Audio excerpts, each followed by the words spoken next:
Hello, I'm Dr. Julian Northbrook from doingenglish.com. Bit of an English teaching question today that came up. How should I feel about myself as an English teacher whose first language is not English? The question was asked. And then the person went on to say that they feel very insecure, especially when confronted with other people who are not English teachers who are better at English than them. This is a good question, and it raises some important topics. And I think the main point here is that if you are a teacher of English as a second language and English is your second language, then it's imperative that you learn to be secure. Learn to be confident with your abilities.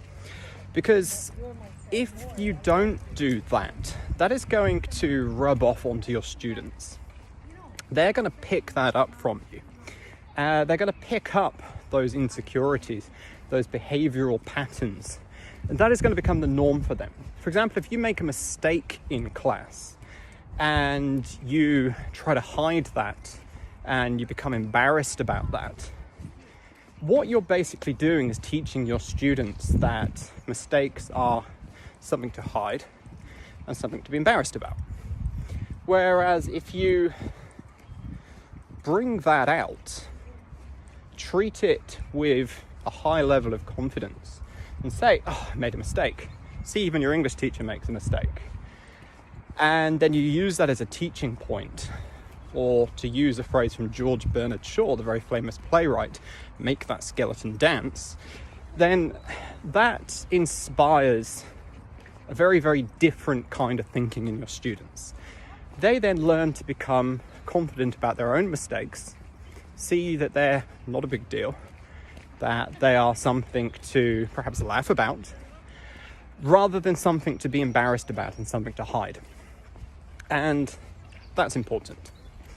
Now, as far as feeling insecure in front of other people who you perceive to be better at English than you, well, the obvious solution there is to improve your English. Now, this particular person said, I was rated as C1 level a few years ago. But what does that really mean? You know, I'm C1 level, but that's just a score, a rating, a metric, and it doesn't really mean much in the real world. What really matters is what you can do, and how you feel when you're doing it, and what kind of confidence you inspire in your students as you are doing it. Right, that is about all I've got to say on this topic for now, at least. If you want help improving your English, good first port of call, doingenglish.com/emails. Sign up for my free daily email tips at about 8 a.m. Island time every day.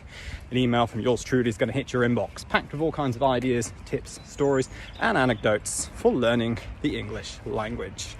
All right, bye-bye.